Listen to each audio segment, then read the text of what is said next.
In the year 1899, Colombia was facing political instability and was about to have a civil war. The two sides fighting were the conservatives and the liberals. They were fighting for control of the Colombian government. This resulted in the War of 1,000 Days, which lasted from October 17th, 1899 to November 21st, 1902. The conservatives ended up winning and took control of the government. Since the country was run by business-friendly conservatives, many foreign businessmen entered the country in search of profits.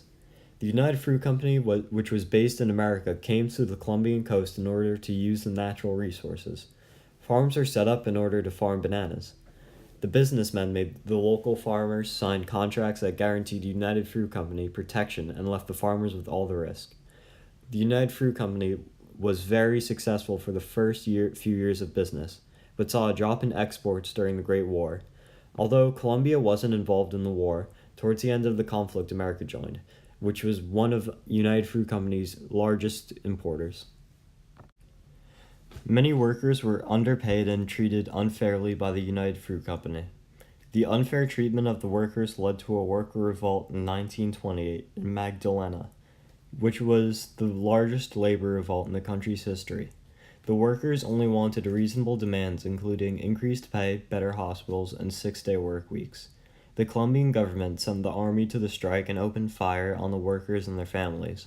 The estimated death toll is disputed and is different depending on what source you look at. As a result of the strike, few changes were actually made, thus weakening the conservative government that will soon be replaced. At the turn of the 20th century, Panama was still under Colombian control, but it would soon gain independence. The Iran Treaty was signed, which gave America control over a region in Panama. The Colombian government turned this treaty down, however, which resulted in the Panamanians rebelling. During this time, America's stance on neutrality was shifting. They were beginning to implement the strategy of foreign intervention. Starting with the presidency of Teddy Roosevelt, the country began intervening in Latin American countries, including Panama, which will change relations with the U.S. and other countries. Due to America's new concept of foreign intervention, they sent the Navy to Panama in order to back them against Colombia. The Colombians left, and shortly after the United States recognized Panama as a republic.